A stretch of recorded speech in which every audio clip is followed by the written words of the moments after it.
No, Can no. I- Do you know what? That's a good idea for next time though. Yeah, man. To actually cross post it. I didn't think about doing that. Yeah, because you can just like Mm. you set. Okay, as soon as you share it, you get the option to cross post into another page as well. It's really useful with live streams, actually. Well, the fact, yeah, you obviously get the user uh, Yeah. the user amount. All right, I see what. Look, we are actually live. I can see we've got one whole person watching right now. But it'll pick up. It'll pick up. It'll probably pick up. I can. Where are we live on Facebook? We're live on the Overview Music Facebook page. I can't see that. Keep I refreshing can't the see it. Come on, where is it? At least I think it's on the Overview. Give us a shout. Give us a shout right now if you are watching. Tell us where you're watching from. Say hello. Oh, right. There we go. There we go. Okay, so hello and welcome to another edition of Overviewed, in which I myself, Peter Piper, also known as Energy, interview a member of the drum and bass community, usually an extended member so far of the Overview family. And tonight we have a very special guest. He's recently released his first single on Overview, and he has his debut EP, the Dusk EP, which is out tomorrow. He is coming in live all the way from Portugal right now. Let's give it up for the man like Vowel. Yo. Crowd goes wild. I was just sharing the post. So. Share the post. This is the tough thing with live streaming and trying to do this kind of thing is, to be able to juggle conversation as well as sharing and trying to make sure that this isn't like a completely amateur setup, even though it totally is. Hello to everyone that is watching at the moment as well. We got Kit, we got Yano, we got Daz live inside. Please, if anyone does have any questions for Val, we will be doing like a bit of a Q&A. If anyone wants to know his workout routine, what his favorite color is, I don't know, like anything that you want to know about Val, right now is your time to find out. What is your favorite vowel, by the way? Out of all the vowels, what is your favorite vowel? Must be A, mate. It's got to be A. Is that just because it's the first vowel? Is that like, wait, which ones are vowels? I don't know. It just sounds good, man. And even if you notice that, even in tunes, there's loads of A vowels. There's a lot of A's. Yeah, there is a lot of A's. I tell you what, that's gonna lead me on to my first question then. How did you get the name Vowel? Oh, right. There we go. Very easy, very easy. Were you watching Countdown one day and you were like, "Oh, it's either gonna be consonant or it's gonna be vowel." Which one? Which one? No, honestly, the name just came from the vowels are the letters that you can actually sing. You can't sing a consonant, so. What? You can't sing a consonant? No, you can't. Even if you try to sing a consonant, there's going to be a vowel after that. Do you want to give it a go? Honestly, I've had this conversation so many times. A-E-I-O-U Z. I don't know. Literally, when you say Z, there's a fucking... Z. Oh, Z. Oh, yeah. So what about W? W. That's an O. Oh, there is an O in that as well. There you go. Mate, Easy. I literally, I was not expecting to be doing this show and now be getting like an education on my vocabulary and phonetics. But that's actually really interesting. Okay, there you go. So I can hear everyone right now at home is trying to now sing a consonant. Did anyone know that? Did anyone actually know that was a true thing? You can't sing consonants. You can only sing vowels. That's cool. That's cool. Okay. So what led you on to then go with that? I mean, what was then? You just felt like I've always been a fan of, especially like a few years ago. I was a massive fan of very like anthemy tunes, and usually in very Years ago, really? Just well, even more, okay, yeah. right, yeah, yeah. All of those anthem tunes, you get like loads of like singable sounds, and the way to actually sing those sounds is with vowels, obviously. So Right. So yeah, that basically that's the story. That's the kind yeah, of there yeah. was some actual thought into this. Then it wasn't just like, oh, I'm just gonna pick that Yeah, because it sounds cool and like. yeah. No, that was a bit of thought, but maybe if it was today, I wouldn't have picked vowel as my alias, just because it's not Googleable enough. See, this is always I have wondered this actually. Like, what is the? Because I know, like you're saying, like it needs to be Googleable. Like, is that? Do you think that really is such an important thing nowadays for a producer coming through, or do you think that you can get away with it? I don't know. Like, what? I think you Yeah. can get away with it. It's just you wouldn't lose anything if it was a bit more Googleable, would you? Yeah, I mean, just changing that one letter. Like, I know, obviously, like Ways, Casper did it, and I know that that's the reason why he's even spelt like that because he was just like, I just need it to be different. Yeah. I don't know what you could do. You could rebrand it. Put two W's in. Wow. Just looks like shit, doesn't it? Or two O's. Okay. Did you have any names before that, or was that literally your first name? Or I always like to know if anyone's had any like cringy aliases like before. What was the question, mate? Did you have a name before Val? Did you like? Oh yeah, I did, but I'm not going to say that. Oh, No. come on! Give the people of the internet what they want. No way, man. No way. Not a single, mate. There's no chance. Can you give us a hint? Uh, it was a play on words with disgrace. So yeah. It was played on words with disgrace. So Yeah. if anyone wants to have a guess in the comments what Val's old alias was, rhymes with disgrace. I don't actually have a clue what it is, so your guess is as good as mine. We have actually we've got a question here from Ross Whitehead. Big up to Ross. He asks, how did you get into production? What did you start producing and your influences?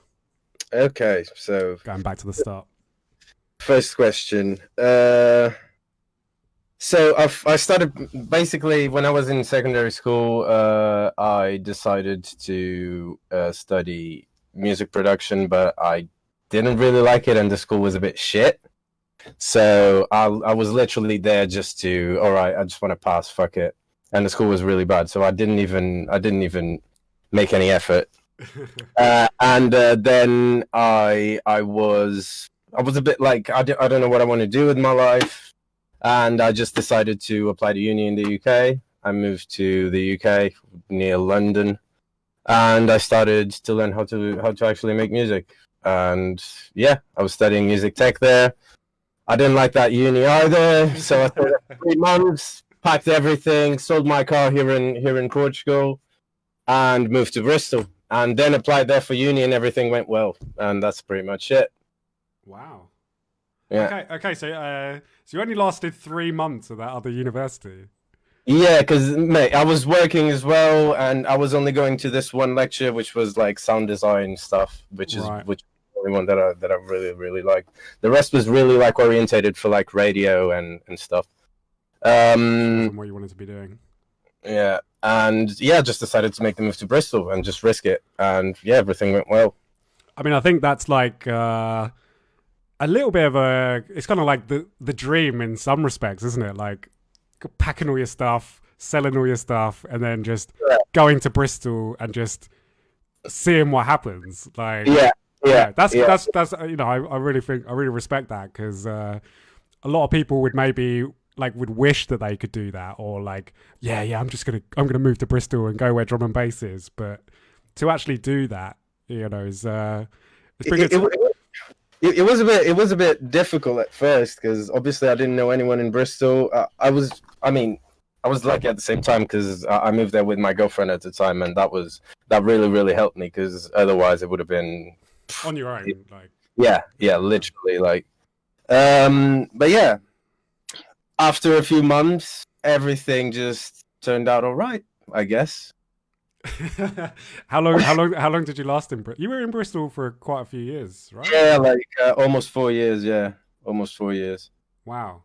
Right. Yeah, Because I missed that. I think when I first met you, actually, because you've actually got a very good you speak very good English, or very well. I thought you were English. You could basically pass for being English. Most people would be like, maybe like Bristol taught you well. So you said how long? So you just were in Bristol. You just moved there and literally you didn't have Any plan, mate? No, no no. plan. Literally. We had to stay we had to stay in an Airbnb for a few months because we couldn't find a place to live. Okay. Crikey. So it was very difficult. What did you do for money?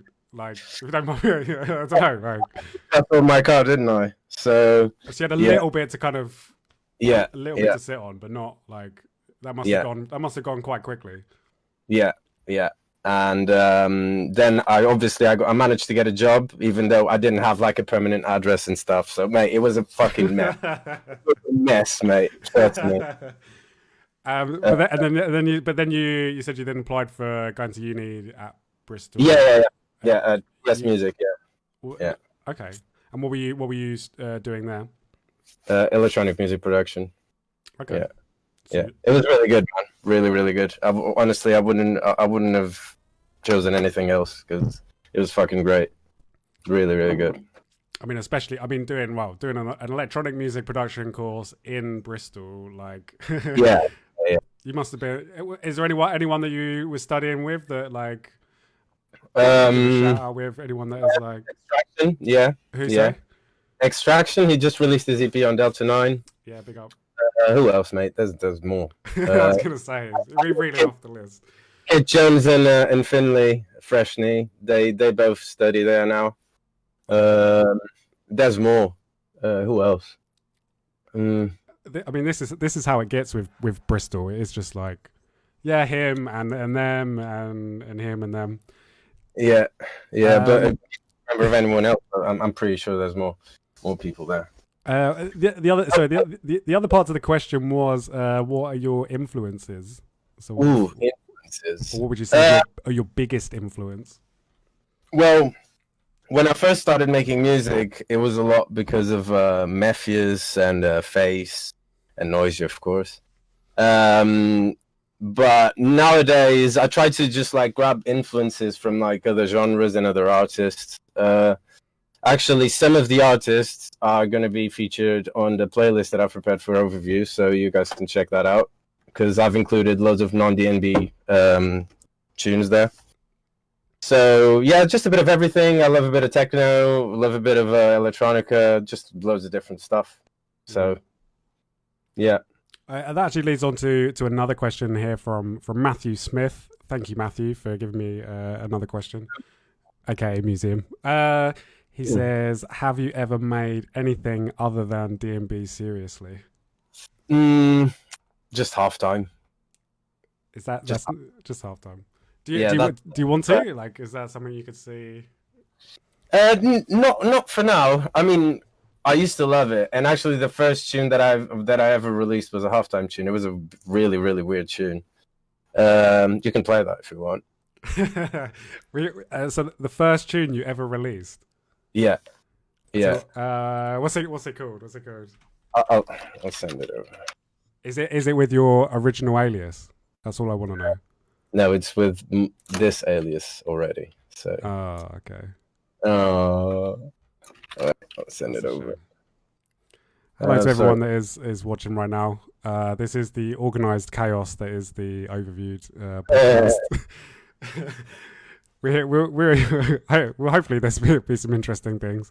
We'll play some music. We're gonna play some music. So have you sent me some? Yeah, I sent it to you on Facebook. Yeah. Right. So we're actually gonna go back right now to very, very early Vowel. If my browser will load. It's on 1K Records. Yeah. Okay, I know those guys. Cool. How old are we talking? That was like 4 years ago, 5 years ago, 4 or 5 years ago. Right. Okay, so if everyone is ready, I'm gonna go in and I'm gonna play for you Val's first ever song. Don't play the whole thing because it's quite repetitive. Okay. Well, it's only a noisy radio clip. It's only 1 minute 50. Okay. So this is called Vocoid. So if anyone hasn't heard of that before, Vocoid, Val's first ever tune. Let's go in.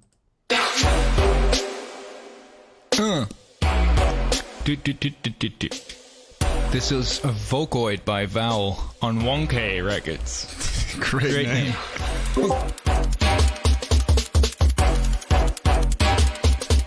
Also, if you're enjoying the show, do give us a share, drop us a comment. Come on, kick the floor.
Right, there we go. That was Val Vocoid. So I am also trying to like promote at the same time as trying to do this. It's all good. It's all fun and games. I liked it. That was a really cool track actually. Thanks, man. It's okay. Well, the fact that you're actually like willing and still wanting to play that for people, I think is a good sign. Oh yeah. It is, man. I think it's the way that I look at it. It's for me, it was a huge like step up from like everything that I was trying to do before. Because I've always been the kind of guy that I really want to synthesize everything, and that was probably the first time that I actually did it successfully. Right. So that really was like you're saying, like the first kind of beginnings, everything that you wanted to do. Yeah. Realize that. So you were living in Bristol at the time of that being released. Yeah, exactly. Actually, I got that track signed from because I met Seppa. I don't know if you guys have heard of Seppa from Slugwife. Yeah, I know Seppa.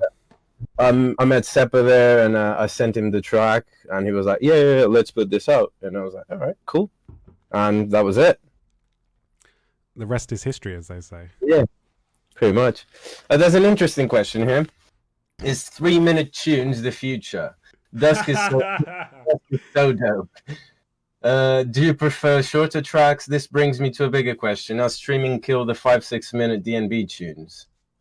Do you guys think people's attention spans are shorter? Digital DJ has made queuing up easier.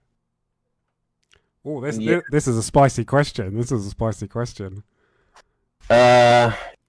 Well, Yes, I do. I think so. If 3-minute tunes the future, I don't know, because it's not 3-minute tunes of the future. It's like it's going to be like 1 minute 50 tunes. Like literally, you just get about 16 bars of the intro. You get the drop, and then Andy C's already finished mixing it by then. So what's the point in playing the rest of the song, really? Like, you get to the point where a tune is just a kick and a snare and a stab, and then that's done. There you go, mate. No, I that's a really, really good question, because it is something that I have thought about, and as obviously as a label, keeping going, and obviously as yourself releasing music, I do feel that it has gone that way, and I do feel that I think it's a combination of factors of DJing. I think because of the technology and obviously the way that people DJ now.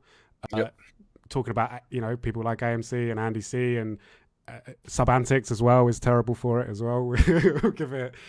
People do just throw in tunes and couple that with streaming.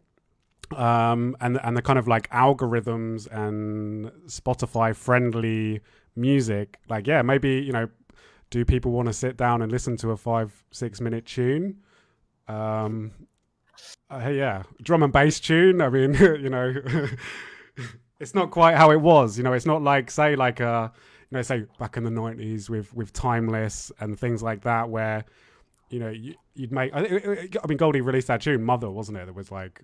It's like an hour long. I swear it was like an hour long or something like that. Like, yeah. It was like 1 hour short. I mean, I'd like to think that people will push it, but I think that it's become very easy now to do that. What are your thoughts, Michael? That's my. The way I look at it is, let's say you've got your tune, yeah, and let's say you've got the intro, you've got a drop. And then you've got another 16 bars. And for you, that makes sense. And now you just want to work on a second drop and breakdown and stuff. Well, why would you add more to the tune if it doesn't need it? Are you just trying to drag that out? It does that for me. That's what makes sense. It doesn't make sense to just like drag out a tune just because. If it makes sense to in the tune to actually make it a bit longer and like tell maybe a longer story, yeah, great. If it doesn't, it doesn't. I mean, I think it is that thing as well. Like we're saying about obviously the way that it's become in this. I think it's this like formulaic. Obviously, drum and bass has become incredibly formulaic. And look, I think, overview, we're not really like pushing the envelope or trying different things because it becomes very geared towards DJ friendly music, and it has become, this 16, 32 bars, very, very regimented. Here's the drop, here's the build up, here's the breakdown. And that's kind of how D&B has gone. Like I'm not sure if it's to say it's fair if fans are as open to it sometimes, like to really, like to throw it, that's the thing, like back in the day, people used to make tunes with weird bar signature times and weird, like adding in a few extra bars here and there or whatever. And some of it would be a bit freer and didn't seem to be as many restrictions. And then and gradually over time, it has got much more in DJ friendly and following this formula. So I think there's like there's multiple factors as to why it has become that way. He asked, do you prefer it? Do you prefer shorter tracks? Do you prefer shorter tracks or longer tracks? Me? Not necessarily. No, I mean, I've got no preference really. If a tune is good enough to be 6 minutes long, that for me, that's great. I tell you what was really good actually. I'll give him a little shout out, but Vorso, he recently made a track because I think this will be. Have you heard it? You know what I'm really about to talk about? Just keeps commenting on everything. The Portuguese stallion, mate. The Portuguese stallion. Oh, Tezzy. He's here, the Portuguese stallion. No, I was going to say, Vorso actually, he recently sent a track into the Music Squad chat where he upgraded his computer, and now he actually made this one project, which was basically, I think it was like 40 minutes long. It was essentially one track. It was all in one project, and he made the whole thing 40 minutes. I thought that was amazing, and I really hope something like that catches on, and where obviously computing power, processing power gets better, and storage and all the rest of it. Because I mean, how much memory and how powerful of a machine do you have to make a 40-minute project? You know what I mean? But that will be, that could be the future. So maybe there will be there could be a change. There could be a change past this point that we're in, where it comes back round. I doubt it, especially because in drum and bass, people. You doubt it. Especially in drum and bass, people just like when you mix a tune, you're not going to play like 3 minutes of the track. You're never going to play 3 minutes of the track. You want to mix quickly. You have a mix with me. You have a mix with me then. Yeah, you drag out the tune till it goes into the outro. No, mate, come on. Sometimes. I don't know. I mean, like, don't be wrong. I mean, like, that can be personal preference as DJing. I mean, to be honest with you, for a long time, I steered away from cue points. To be honest with you, like, and I know that. I mean, I know. Do you know what I mean? Ollie hated mixing with me because I'd give me fucking anxiety just waiting for the tune to drop, man. Yeah. But like, that's the thing. Like, I would like to play, the track from the beginning of the intro and kind of let it build up. Then rolling on with 3 decks and then trying to do that, because sometimes I do feel like when you have a lot of the cue points and you're just throwing it in and it's moving on to the next tune and going on to the next tune, and that is it can be very good for a club environment, and I think that can be fun to mix like that. But I do think that something does get lost when doing that. And it can just become a bit overwhelming. And again, like, it can be sad, as someone who, obviously like yourself, you making music, you put out music. I remember when we did it with, I think it was like our first EP that we did on Overview. And like, bearing in mind, we put so much like blood, sweat and tears into this release. And, and we were so proud of it. And, and the tracks were all like, 4 or 5 minutes long. I remember we made like a mini mix, or like I mixed it like, putting cue points in it and mixing it really quickly. And it was literally like, just like, pff, done, gone. And it's just like, wow, like all of that effort and all of that time. And then someone's just going to come along and fucking DJ it like that quickly. And like, I'm just like, whoa, like fucking hell, like, and that then goes into like how, making it and getting yourself out there in the scene, and needing to be very consistent like that, because it just shows how quickly this stuff can, go. We do live in a much more throwaway but that's culture. The thing. I mean, you spend so much time working on music, and then when you see someone play a tune, just like 16 bars, 30 bars, oh, we're out again. Next one. Like, it is fun, and I think, but. I mean, when I see someone do that, I'm like, I understand, but I'm a bit gutted, mate. So, it does get sad, and that's what I mean. Like, and then I think that can be the pressures put on DJs, and obviously the performance. I remember seeing, I think it was Original Sin put out a tweet recently when he was talking about, he was like, oh, these house DJs.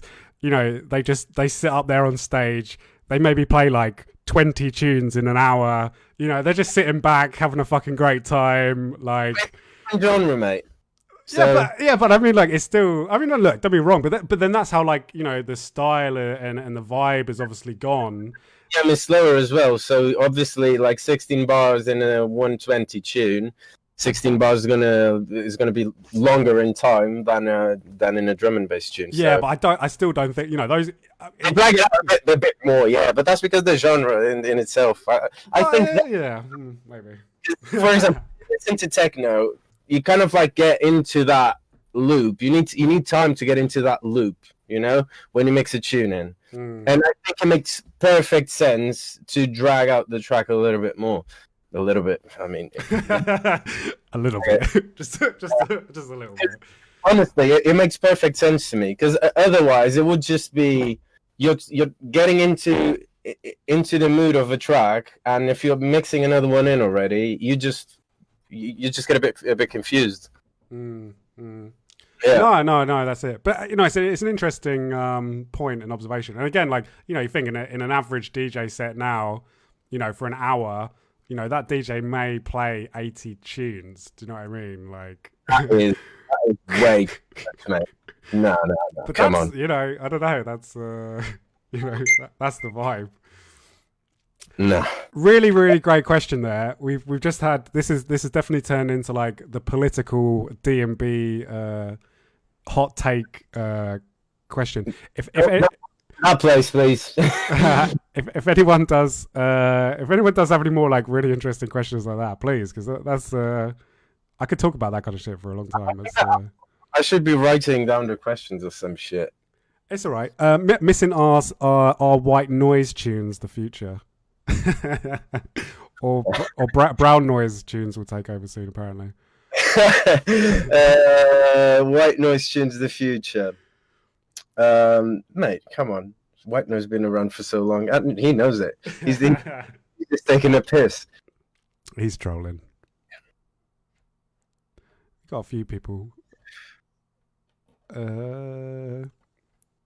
Get with the times, Peter. As people telling me. So I'm catching up on all the. I'm catching up on some of the questions. Someone just Evan Smith finished it up. He said, "Time, and a place for it all." There you go. I think that's. Agree with that. That is it. Have you been DJing much lately? Have you got a set up where you are?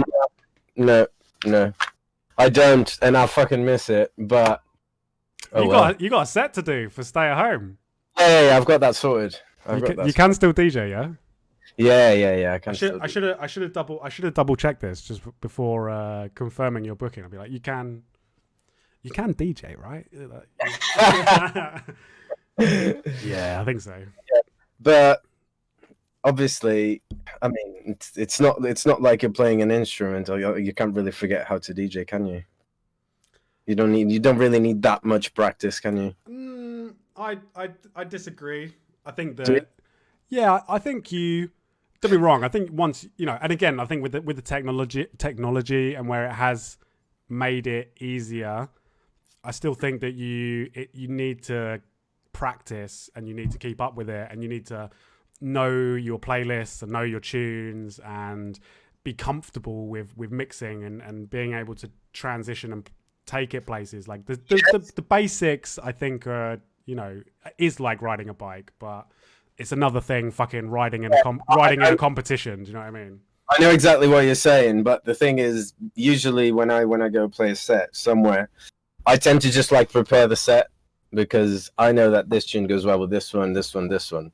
So I practice like every mix before I go to play a show. You're a set prepper. Yeah, I am.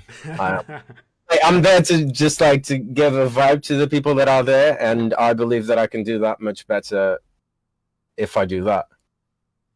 I think, it's something I should probably do more of, rather than just turning up and just winging it. Just, like, keeps like starting to point to the fucking ceiling.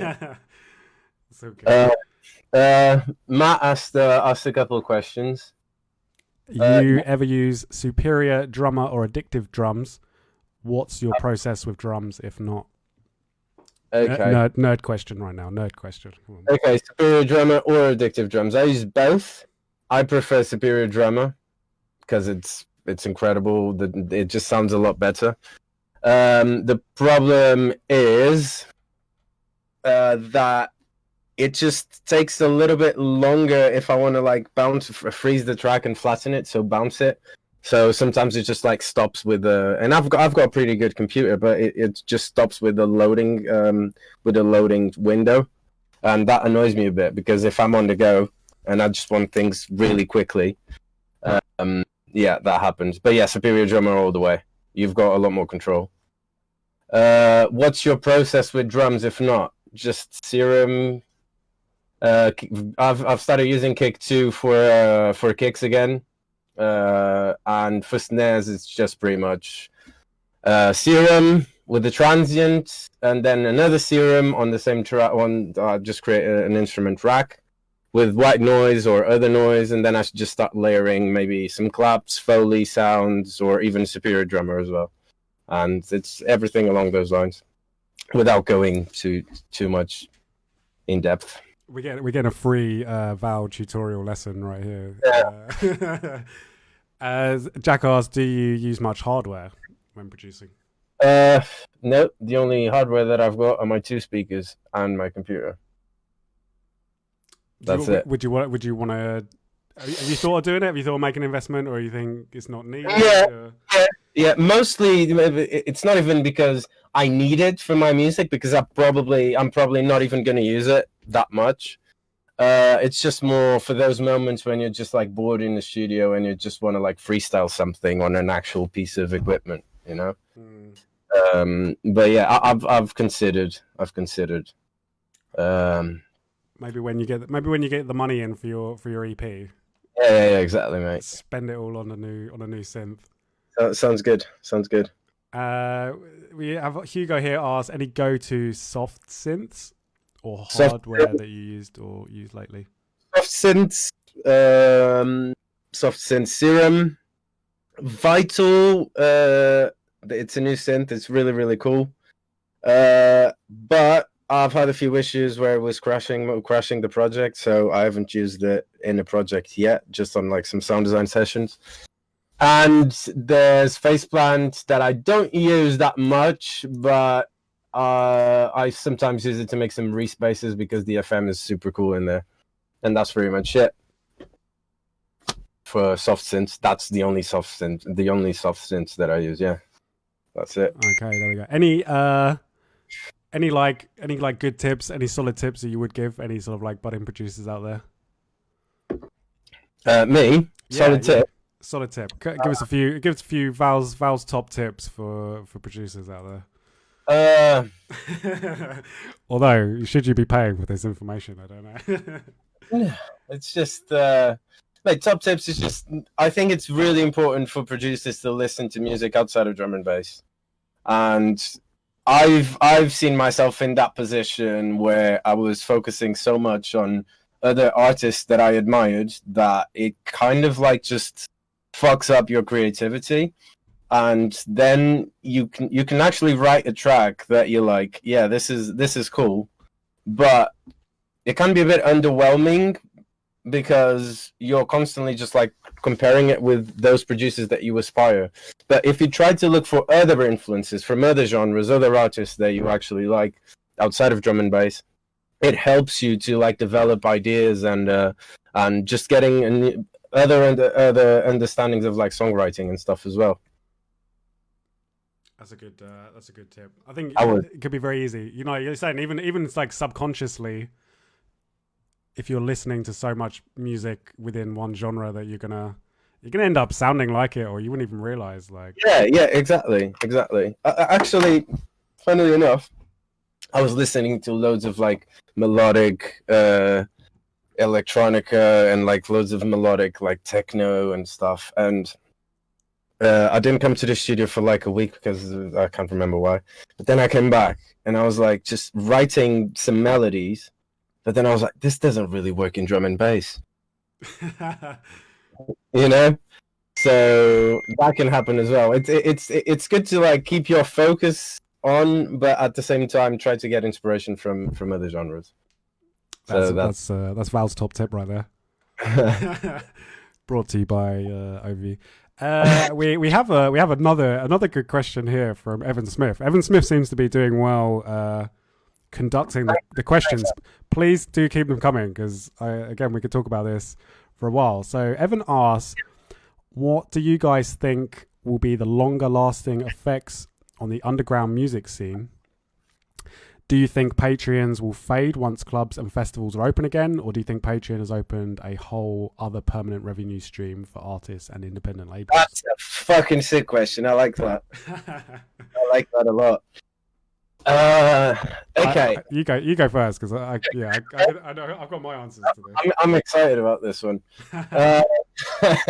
Okay, the longer lasting effects on the underground music scene. Okay, longer lasting effects from this pandemic? Is that what you're asking? I guess so. Maybe it is like. Okay, so what I think is, as soon as shit goes back to normal, there's going to be a huge boom in terms of events, and that's going to be amazing for the scene, in my opinion.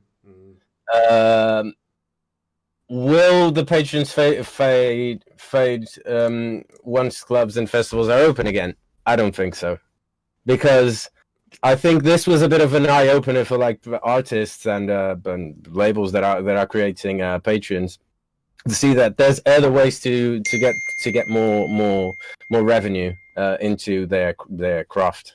So I think people will keep doing those, and I believe, this is my opinion, I think after all this goes away, there's going to be this is going to be a really good thing for the whole industry, in my opinion. After this, if clubs don't start shutting and shit. So no, I think I to be honest, I agree. I agree fully with that. To be honest, I think Patreon will now be a permanent fixture on the scene, and yeah, I think it just like forced some people into a situation where they had to do it. I myself sit in that category where we started up a label Patreon, patreon.com/overview. Please go sign up. But honestly, I think that it's been probably if one of the best things, if not the best thing that we have actually done as a label. And from talking to all the artists that have got on board with it as well, it's been overwhelmingly positive, and people have now been able to quit jobs and go into doing music full time. And I think it has really well and truly revolutionized the way that revenue is generated, and again, but there's so many more levels on it as well. It's all about, you know, creating a community and the interaction that you have with people on a whole different level that wasn't there before. And I think, and I will say it to anyone that is watching and maybe been considering starting a Patreon, do it. Like, really 100% do it. It is. I think it's the future. I really do think that it will be like an artist has a SoundCloud, an artist has a Patreon. Like, I really do believe that you are missing out on a massive opportunity if you don't do it. Yeah. Obviously, it requires the effort and requires you to put, you know, the time and the effort into it. But it is a really, really amazing thing. The longer lasting effects, in my opinion, I think it's just shown people a different way. Obviously, the music industry as a whole, not just drum and bass, has become so reliant on live shows and touring to make revenue. And it's shown how fragile that is with something like this pandemic, and there are going to be a lot of casualties. Like, that will be a lasting effect, as much as there will be positives for this, and there is going to be a lot of casualties as well. There are going to be people that probably will either, you know, won't carry on, people that will maybe give up, clubs as well. There will be some clubs, undoubtedly, you know, as a system that was already under a lot of pressure. But I think obviously you have got to look at the positives for what it is, and from an artist perspective, I think it has shown the potential and not needing to rely on these external factors, and actually be more in control of your destiny. I mean, you obviously you run you do one-to-ones. You don't have a Vowel Patreon yet, do you? But you. Okay. Here we go. I do one-to-ones, yeah. I stopped from December till now, but now I'm gonna start doing one-to-ones again. And I'm gonna be launching a Patreon, yes. If I manage to get some more content ready, I'm gonna be launching it next week. Oh, which shit. Hopefully everything will be all right. But I need to do some stuff this weekend as well for masterclass and stuff. So I'm gonna do my best. But yeah, I'm launching a Patreon. Yeah. No, I mean, you know, I think it's definitely the way forward. And yeah, you know, as I said, you know, stressing to anyone, I really would consider it or do it. You know, I took, you know, I'll be honest, I took a punt at it. There was doubts. I was like, is this going to work? Are people going to sign up? You know, and all that kind of, you know, maybe you're going through that similar fear at the moment, Mike. But yeah, exactly. It can be intimidating. It is very intimidating, and I must be honest. Like, that's the main reason why I haven't created it yet, because it's such a big commitment that you know. But I actually had a chat with Molecular the other day, and he made me see the light. yeah, exactly. Exactly. Do you know? Chill out. Yes, it is a commitment, but you can do it, man. It's fun, and mate, I think I should do it, especially because I've always wanted to like record tutorials, and I love teaching as well, and so I don't see why I wouldn't do it. So I think you're in the perfect position to do it. And it's funny you bring up Molecular actually, because he actually, we spoke a few months back when he just started up his Patreon, and he was a bit, you know, it hadn't taken off straight away. Basically, I think he maybe had like 10 people on it, and like. Yeah. You know, and he was asking me, you know, some opinions of what I thought, and maybe things that he could do, or asking me how can I get people, and, you know, and we had a long talk, and I know that he felt, you know, a lot better from that point, and to now see where he is today, even in that short amount of time, he's got 100 people, you know, on there now. Like, I'm proud of him, man. Honestly, love the guy, big producer. Honestly, you know. But that was the thing, you know. He had the dedication. He had some. You know, he has a lot of skill and a lot of ability as well, and was dedicated and kept at it. You know, I know that he's now gone full time. You know, he's now doing the tutorials, doing the 1-to-1s, doing the Patreon, and that's now providing him a life. And that is the dream, I think, in a lot of respects. Like if you can definitely fully dedicate all your time.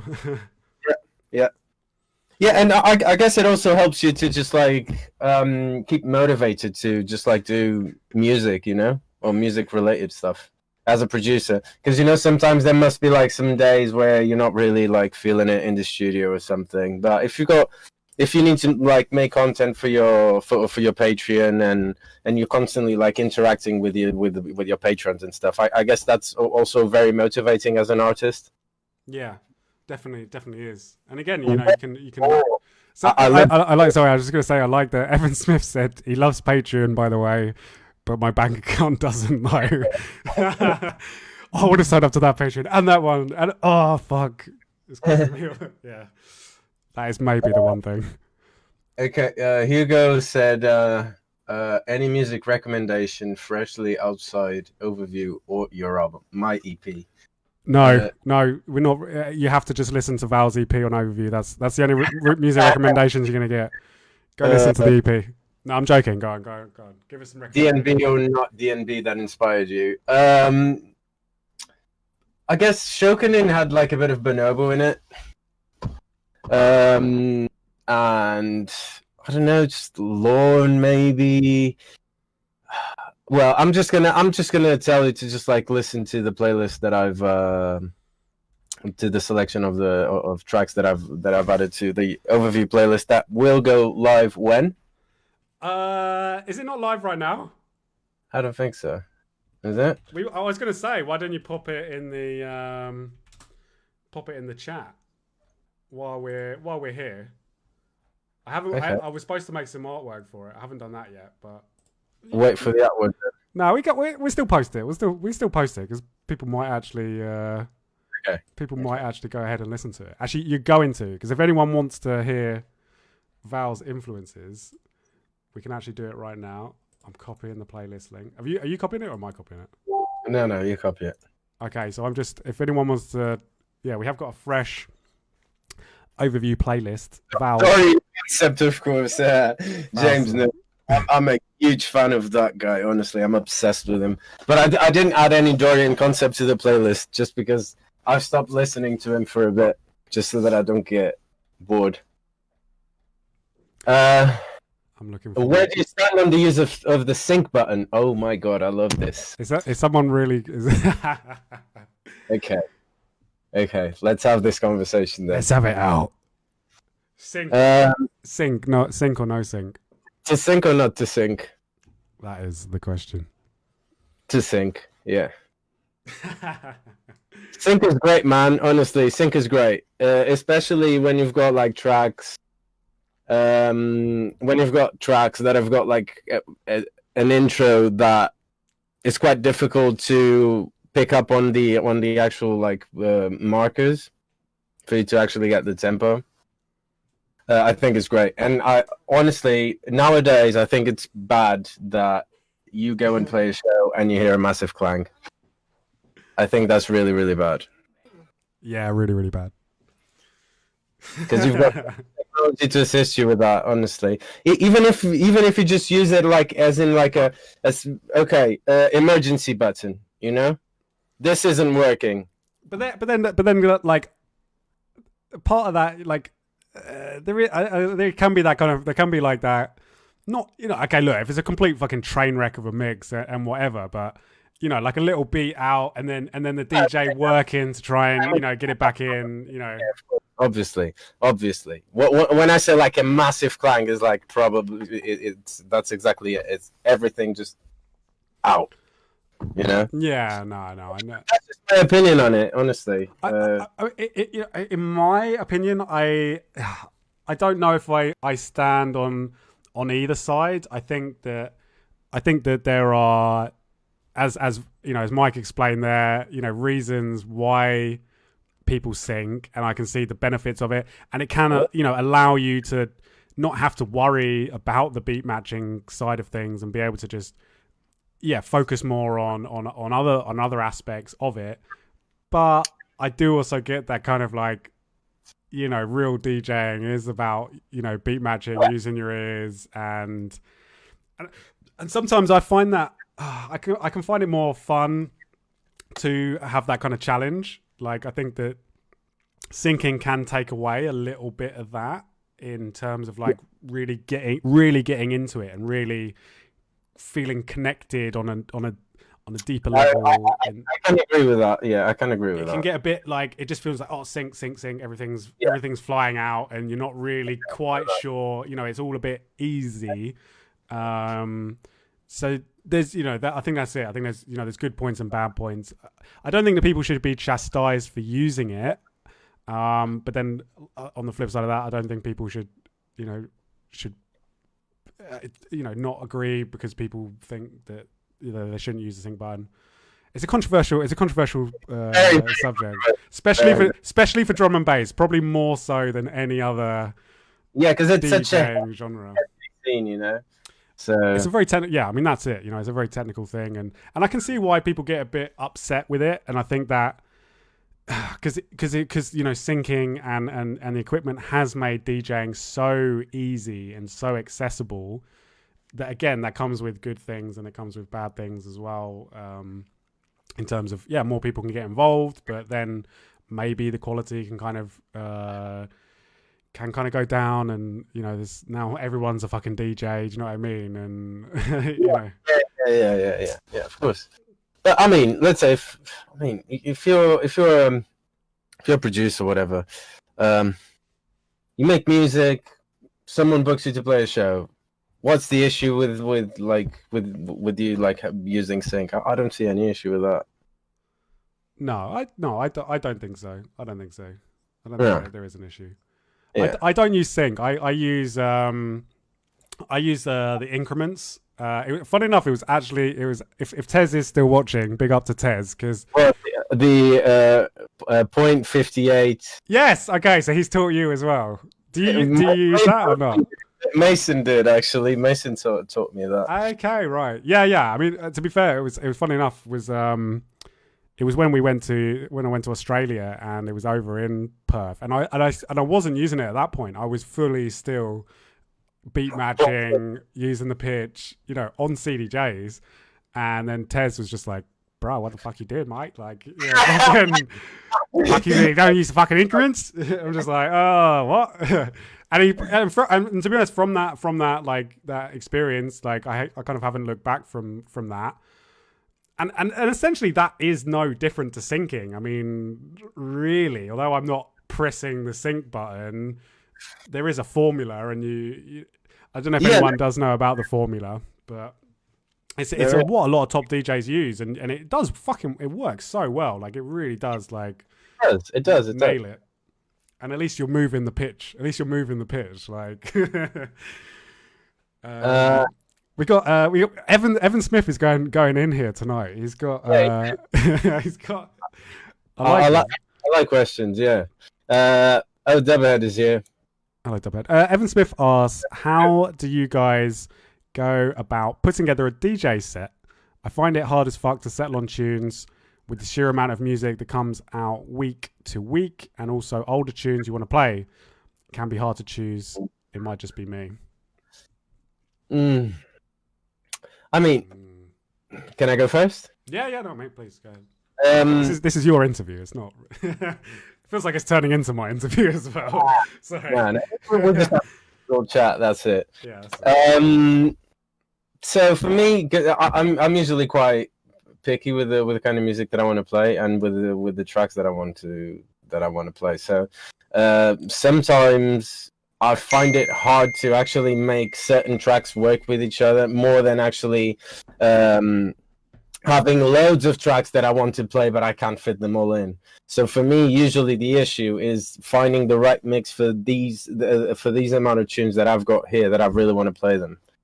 So sometimes I need to just like swap tracks, and that's why I spend quite a lot of time just like preparing my set and preparing the mixes.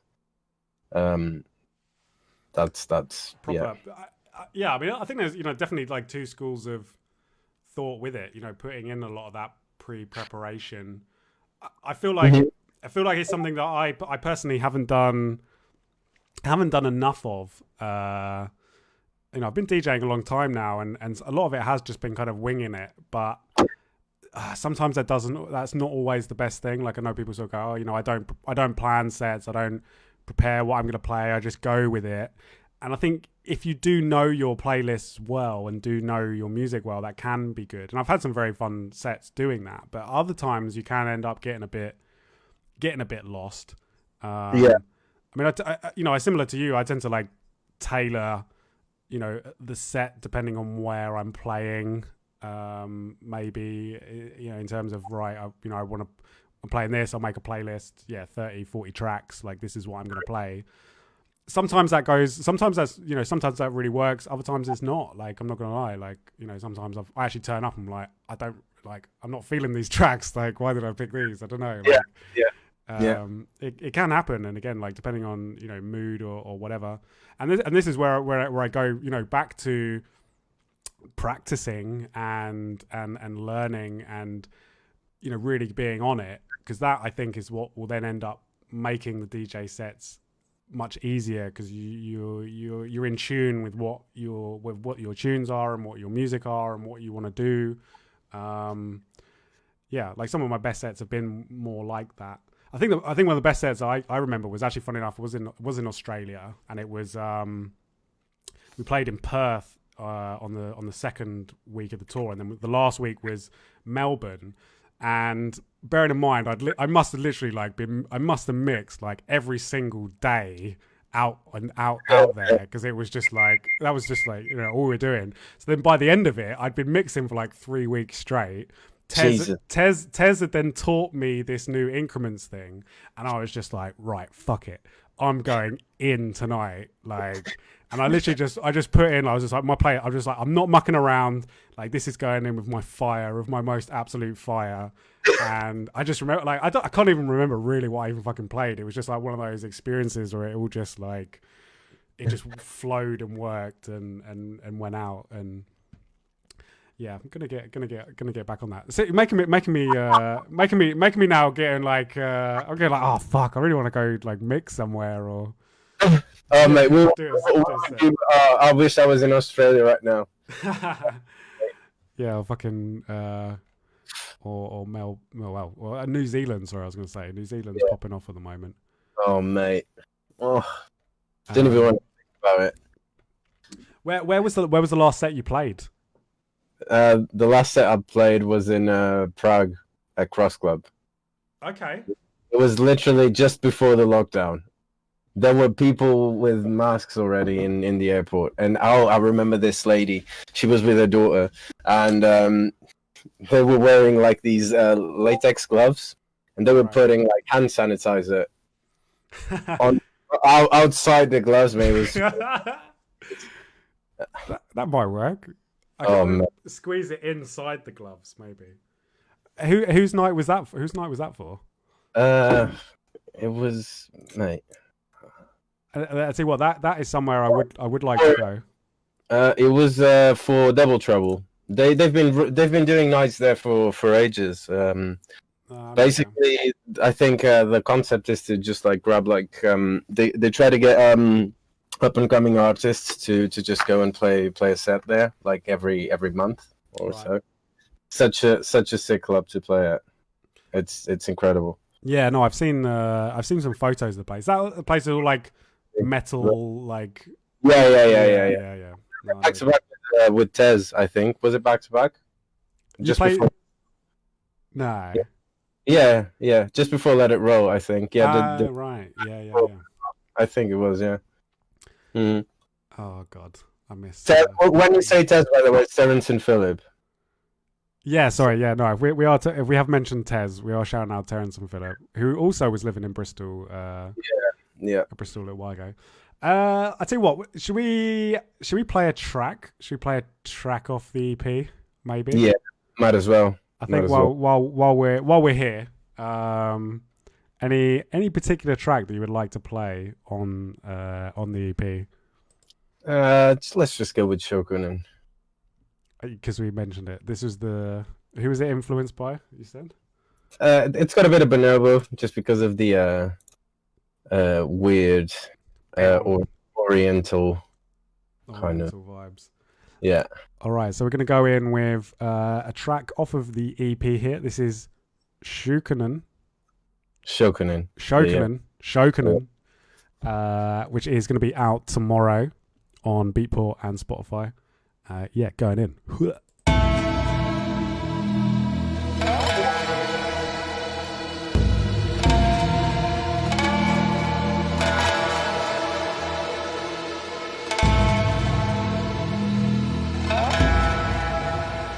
I am going to play the whole intro as well, not just 16 bars of it.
Right, that is Shokunin.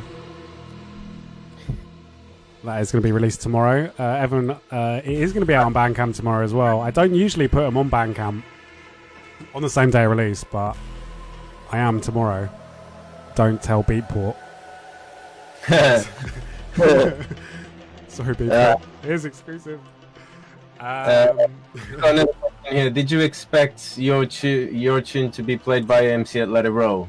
I was there and it was incredible. What a moment. Big up on the release of Dusk. Okay. Thank you. I did not until basically AMC played a set with Turno, I think it was at Rampage, and it was streamed. and they played another tune of mine, which is called Borderline. It came out on Surveillance, and after that we got in contact, and I sent him Dusk, Pitch Black, and I was at Let It Roll. I was backstage at Let It Roll, and I saw Alex, and yeah, we just met in person for the first time, and yeah, we had a good chat, blah, blah, blah. And then I was just sat there, and he was about to go on stage, and he was like, "Mike, I'm playing your tune," and I was like, "Whoop, let's go." And yeah, that's what happened. And it was actually me that recorded the video as well. I thought it was. You know what? I did actually think it was you. So you helped generate your own viral hit, basically. I did that on purpose, but happened. But yeah, that was it. Can you describe that feeling? Oh, mate. Can you put it into words? I don't know. Can you? It was insane, honestly. Just looking at that crowd, it just looks so. The crowd just looks like so. People there, they just look so tiny from up there because the stage is huge and it's quite high. It was mental, honestly, and there were quite a few people like back where I was, like just behind the booth. And even the reaction from there was so cool, man. It was just great. It was incredible. Yeah. Honestly, I just want to go back. Yeah. I was like, I just want to kind of let it roll again. Yeah, no, man. Quite incredible, really, that actually took, took 2 years. Yeah, almost 2 years. Yeah, almost 2 years. I wrote the tune. I think it was in June 2019. Is it? Yeah, June 2019. Wow. Yeah, long time, mate. Long time. Well, wow. Been a little while. Yeah, a little while coming, but yeah, it's finally out.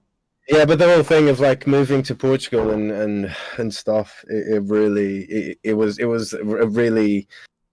was really difficult to just like get back into like the whole process of writing music. It was really difficult. When did you move back? When did I move back? What day is it? What month are we in now? I mean, I think it was actually in July. Okay. July 2019. Yeah. What, yeah. You moved back in July 2019? You've been back that long? Yeah. It's mad, isn't it? I mean, this last year is just like. I know, mate. Disintegrated, isn't it? This last year doesn't count.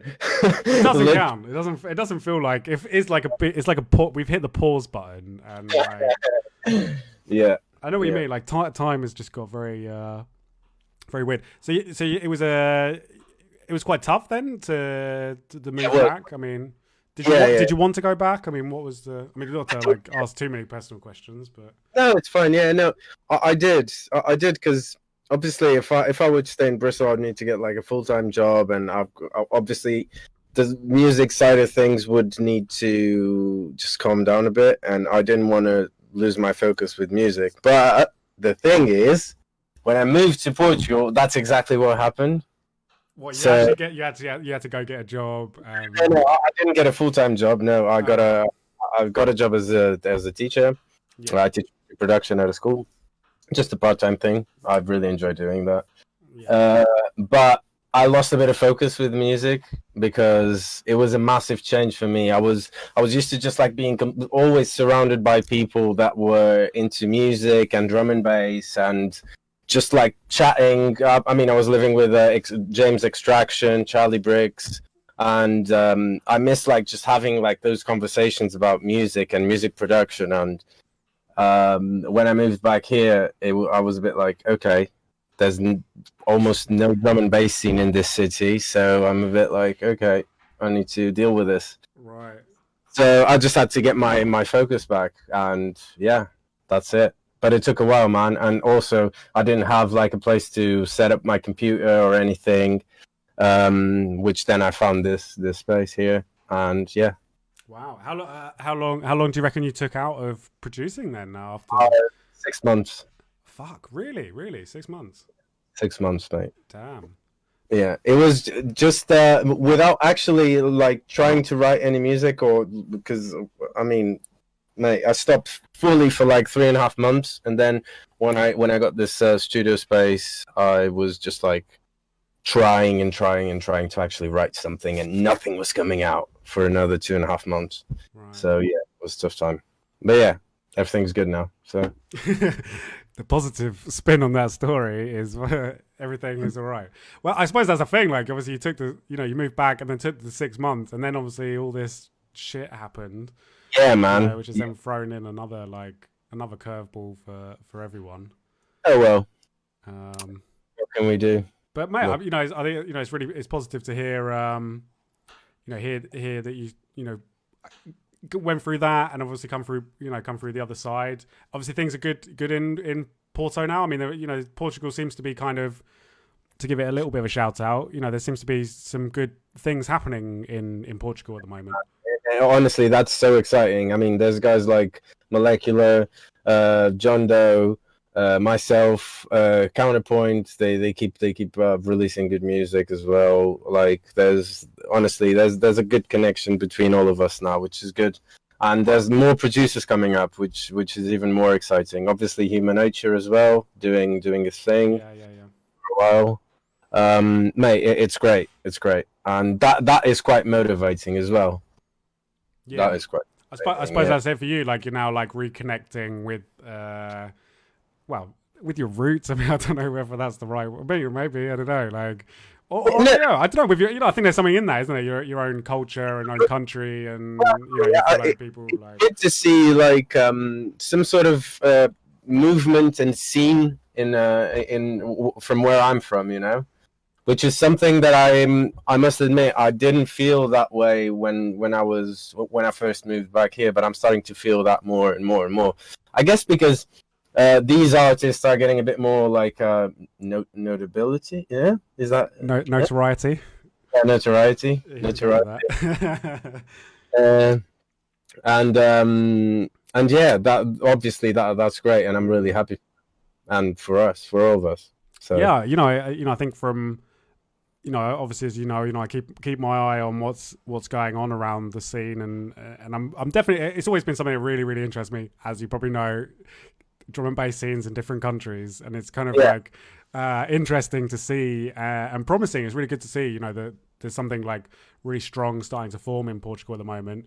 Like you're saying, like I think between Counterpoint and Surveillance, putting out some really, really like top quality music, and really like you're saying, that's only gonna breed things, and I think obviously, like we're saying as well, like yourself, I think Molecular as well, man. Like he's really going on to do some really massive things, and I think he's got a really bright future, and I think that's it, isn't it? You just need to keep the fire going, and it will inspire more people, and everyone will start helping out each other, and yeah, exactly, fully agree with you, mate. I can't wait to come back. I did enjoy Portugal, actually. Yeah, man, you need to come back. I will. I did really enjoy. Really lovely place. I've always really. I think there's something about the Portuguese people. They're just lovely people. They're really nice. They're nice people. Not trying to shine. Oh no, here he is. Rafa's actually commented. Big up, Rafi. Yeah, no, it's cool. It's cool. Like, so hopefully, when this whole fucking thing is over. Oh, mate. We have to sort some things. I suppose maybe touch on that, because we won't stay too much longer. I can actually smell my dinner starting to be prepared right now. But yeah, so what can we expect from you going forward? What's your kind of plans? I mean, I know there's a reasonable bit. You don't have to sort of like lay everything out, but yeah, like where's that? What next? Well, honestly, right now I just want to work on more music, explore, like, try to get a bit more like outside the box, and maybe even try to get some music out on some non-drum and bass labels, explore a bit more melody, but like with still like keeping my thing. I've got a few bits going on with John Doe, which I'm really proud of. And yeah, I'm just gonna try to release more music this year, which I will. Because last year I didn't release any music, so yeah, I'll definitely release more music this year. So yeah, that's pretty much it, man. I don't want to say too much because yeah, everything's really nothing's guaranteed. It's bubbling. It's bubbling away. So exactly. No, that's good. You know, and as we to say one more time, obviously you got your EP out tomorrow. You know, that's the first EP for a while, a couple of years, isn't it? I think. Yeah. So, yeah. Yeah, it's a, you know, a special moment, and yeah, nice to start in the year with a bang. Yeah. Shall we play that techno DNB thing just for fun? I tell you what, yeah, we'll give everyone that has actually stuck with us for this long and hasn't given up and gouged their eyes out. We're going to treat you with a very special Vowel dub. It's not even a dub yet, mate. I started that like a couple of days ago. It's a super dub. It's like you've got like levels of dub. Like you've just got a normal dub, but a super dub is like where someone literally made it like a day ago. It's not even finished. It's a super dub. This isn't the actual name for it. This you just. All right, I'm not gonna give it out. Here's a super special Vowel preview right now.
There you go.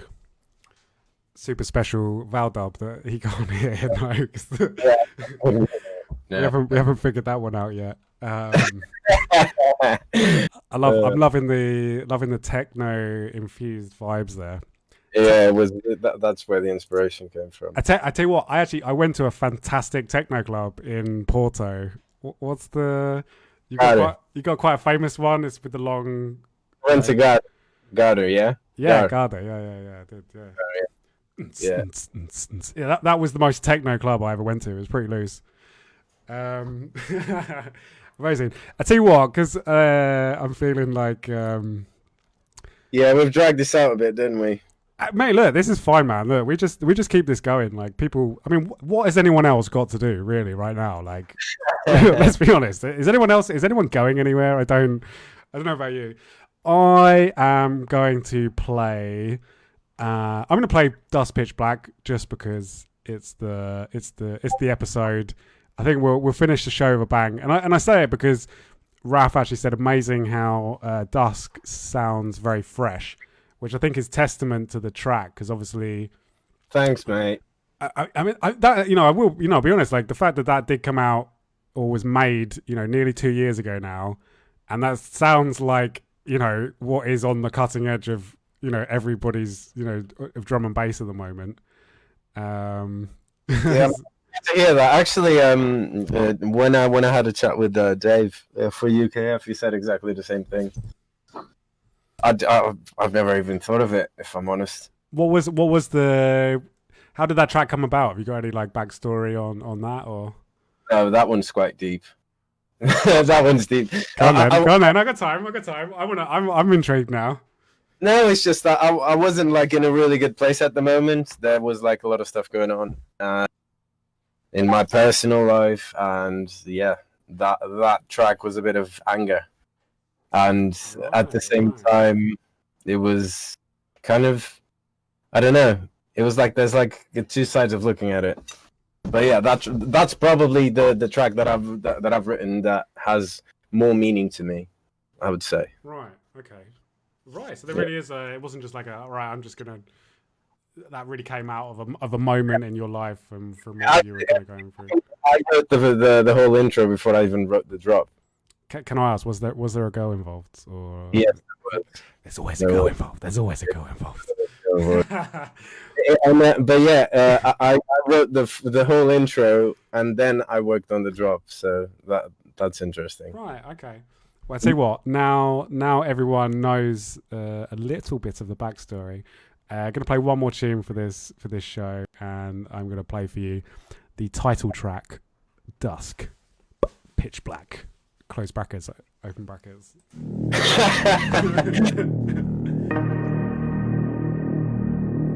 Mike obviously can't hear this right now, but it's all good. He's heard it enough.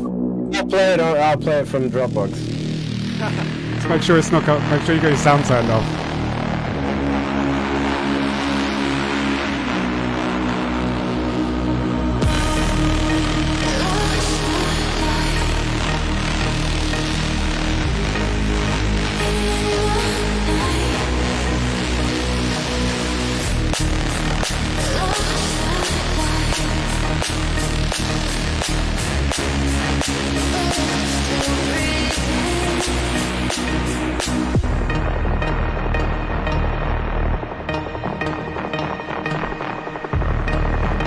Come on, let it roll.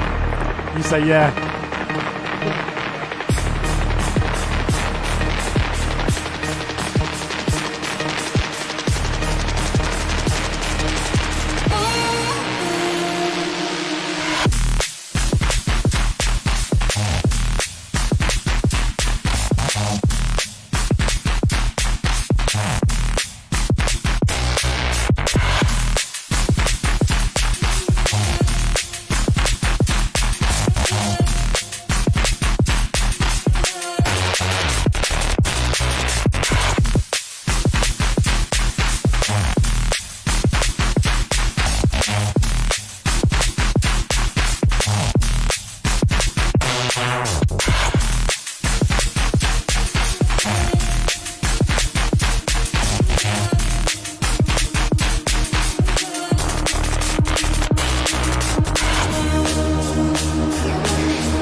It's only a 3-minute tune, so I'm just going to play the whole thing.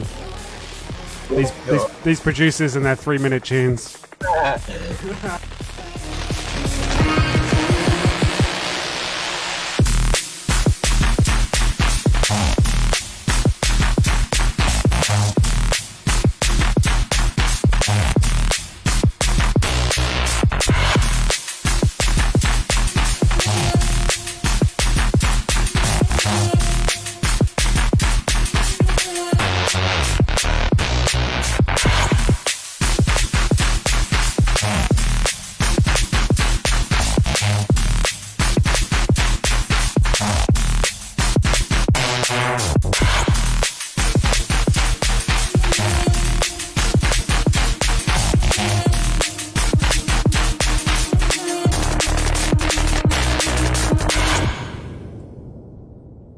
Sick tune. And as we said, as we said one more time, that is going to be out tomorrow. We're out at midnight, actually. Yeah, out at midnight on Spotify. Oh, actually, no, because it will be on Bitport as well at midnight. So buy it, share it, love it. Go buy the whole EP if you haven't already. Yeah. Yeah, man. Look, I think we can just about wrap this up for today. Thank you so much for coming on and doing this. You've been a great guest. My pleasure. We've had many laughs, and I feel like we've learned a bit more about Vowel today, and I think that's what doing this is all about. Yeah, I guess so. I guess so. Fucking Pete dragging me on.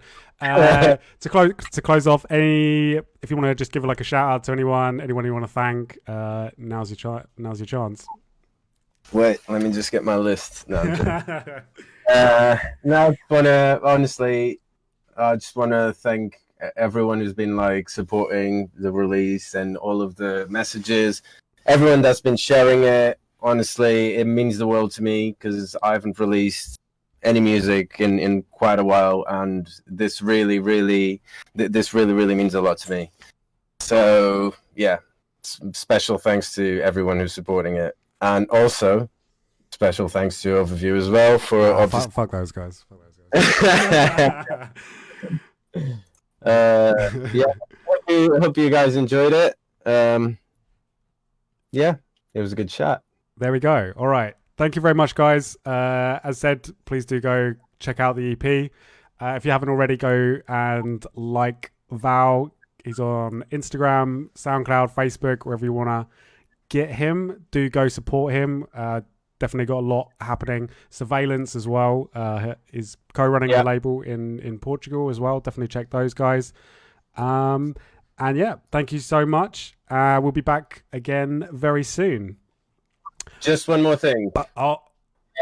If you guys have any suggestions for my Patreon, just feel free to message me with your tips of like if what type of content you want. Like, and I guess keep an eye out for Val's Patreon, which is going to be coming imminently in the next week or so. So yeah. All right, that's it. Thank you very much. Goodbye. Goodbye.